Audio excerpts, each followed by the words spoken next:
Hi, in this episode, I think it's episode 9, I believe, of the Shoebox, is a little conversation I want to have with you about being a generalist versus being a specialist. Now, a generalist is basically a bit like a GP who knows a little about a lot, whereas a specialist is more along the lines of your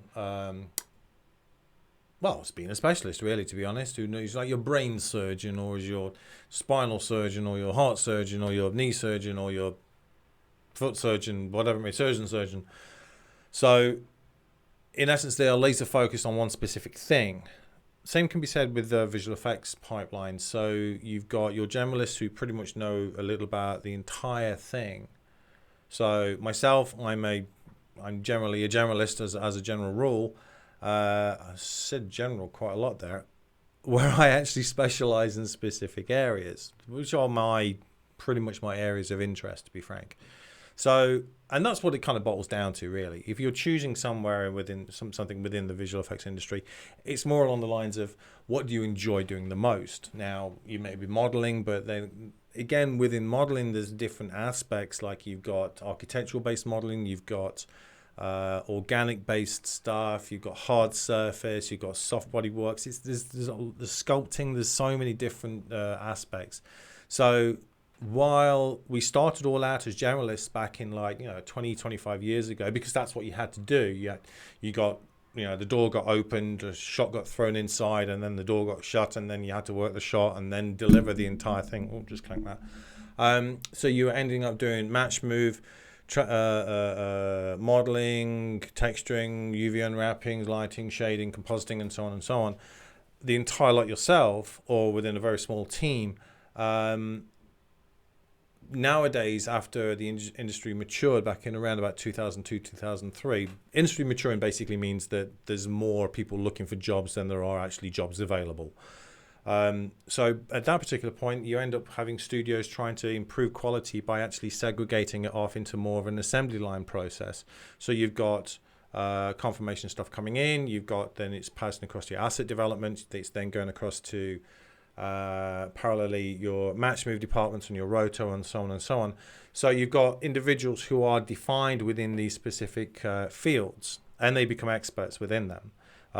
Some studios work at it as a progression. So you may come in at roto level, or then go progress onto match move, and then progress onto other aspects in the industry. But then you get some people who go career in specific areas. Like I know some artists who are some of the best match move artists in the world, and they've been doing this for 25, 30 years.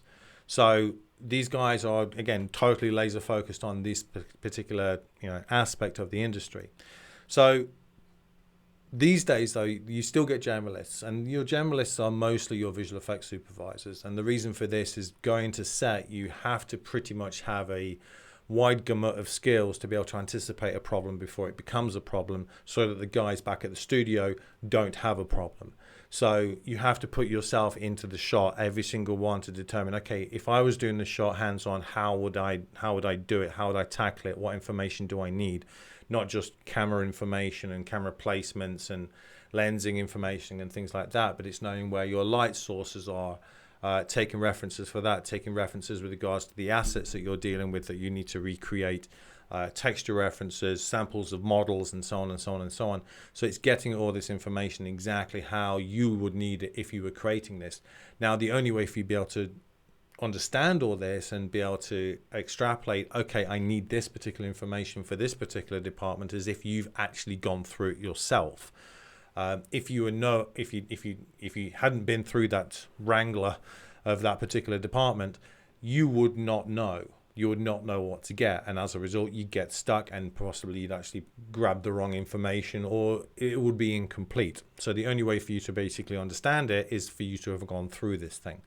So if you are a specialist nowadays and you're in the department already, and you want to get into supervision later on, how do you actually gain that experience? 2 easy solutions. Number 1, ask the people at the studio, can you work on some other departments to get that level of experience? That experience, it will take you time. It will not be something you can do in a heartbeat. You won't be able to turn it around in a couple of months or something. You'll need to have hands-on experience, either on a shot or after hours, to gain experience and pick the brain of the HOD and the supervising artists and the experts within those particular fields, so you have a clear understanding. If you're in a specific department, like for example compositing as an example, understand what comes after you in the pipeline and what comes before. Compositing I've chosen because it's a bit of a wild card, because you're actually doing things in 2D. Sometimes it's 3D, but it's mostly in 2D, that you are then having to switch into 3D mode because you're dealing with lighting and shading, and then back into 2D when you're dealing with conformation and DI after the fact. So you're mixing you're stepping in both worlds. You know, you're having to experience both aspects, 3D and 2D. Whereas if you're a modeler, for example, you'd basically be talking to the match move department and the supervisors to make sure you got the right information and so on. And then you'd be talking with the texturing department and UV department to make sure that the information is prepped for the next stage. So understanding how they handle it and how the information is fed into you. So as a general rule, if you're a specialist, this is what you should know by default anyway. Understanding how the work is being done on the opposite side, this side of the pipeline, your stuff, and then the stuff that comes afterwards, so that you have a clear picture of what you're going to get, what you need to do, and how you're going to chuck it out. When it comes to the supervisor, they need to know the entire lot. Okay, so if you are at a studio and you're getting that chance to be able to experience all these different aspects of the entire visual effects pipeline, awesome, that's great. That's going to be few and far between, to be frank. I'd be very surprised if every single studio will do this, purely because of time, just simply time, really, to be honest. So how do you actually gain that knowledge? Quite straightforward. Do it yourself. Simple as that. Work on your own stuff. Put yourself, either yourselves or with some colleagues, work on a short film. Create your own material. Not necessarily creating your own scenarios, but you will actually encounter these scenarios as you go through it. And you will go through these trials and tribulations of getting the material right and getting the material totally wrong. So you're basically making the mistakes in this test phase of doing your own stuff. So you'll gain that level of experience of like how to shoot textures, how to acquire models, how to measure scale, how to do the match moving, how to actually make sure the tracking markers are correct. If you have put way too many markers in, tracking is going to be awesome, but compositing is going to be an absolute nightmare because you've got to remove all those markers now. So it's the balancing act of who not to annoy the most on set. Basically, that's what it is. It's a big toss up to see, right, okay, put too much in, tracking's going to be happy, comp's going to be really annoyed. Put less in, comp's going to be happy, tracking's going to be annoyed. You know, understanding whether or not you need to put markers in because you've got contrast in areas. Like this background, for example, I would not stick tracking markers in this background. There's no point because you've got areas of contrast. You've got this. You got that thing behind me here. You've got that thing. There's all these areas of contrast. Which tracking is basically just grabbing areas of contrast.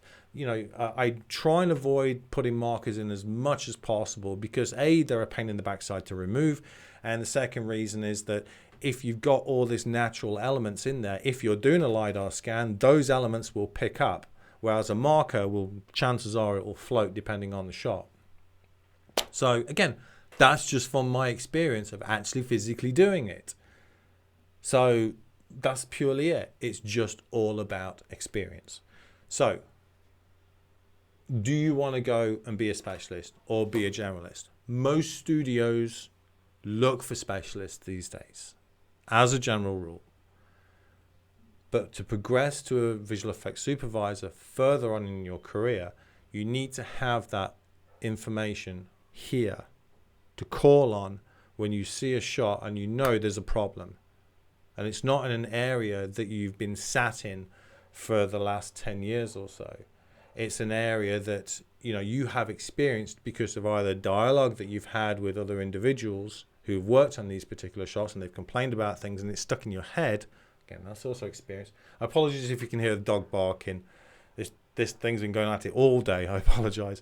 But at the end of the day, you've got that knowledge, and you can juxtapose that into the work that you're doing and the data acquisition that you're trying to achieve. Okay, so you will more than likely only see positions available for specialists. Now, what do you do? What specialist area do you choose? And there's, again, a very simple solution, very simple answer to that. It's one that you enjoy doing. That's it.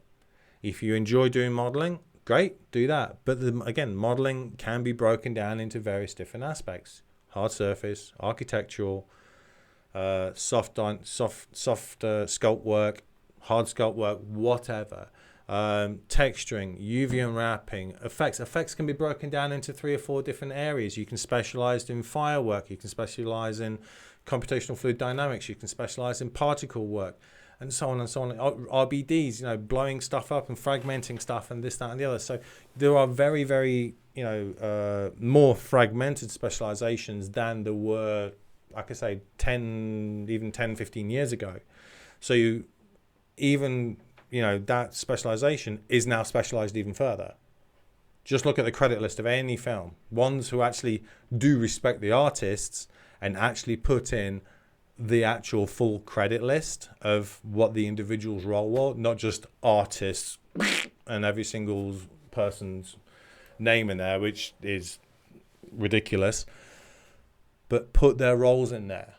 So you can then understand exactly how many people are involved and how many divisions and departments and specializations that there are within the industry. And there's loads. There's not just like your 8 or 9 standard ones of match move, modeling, matte paint, concepts, pre-vis, post-vis, lighting, compositing, confirmation, yada, yada, yada, yada, yada. There's not just these ones, but these refine down even further. So pick something you enjoy, because you're going to be doing it for quite a while. At the early stages in your career, you have the ability to chop and change. If a studio gives you the opportunity to switch departments, and you show a hunger for going into another department for a reason that will not only benefit you but benefit the company that you're working for, then they will be perfectly fine with you switching. It's not necessarily a case of upgrading, but it's more along the lines of acquiring more skills and becoming more valuable not only to yourself but also to the company that you're with. That's basically it. So to close, difference between generalists and specialists: GP versus your brain surgeon, if you like. Doesn't necessarily mean that your brain surgeon is smarter than your GP. It basically means that they are basically laser focused on one specific thing, where your GP is basically looking at the entire broad picture, which a supervisor has to be able to do. Otherwise, you'll end up getting all the wrong material back at the studio, and that's no good for anybody. Hope that's been a little bit insightful. Thanks a lot. Stay safe. See you next time. Apologies for the delay in uploading this one. I've been absolutely snowed under for the last week or so.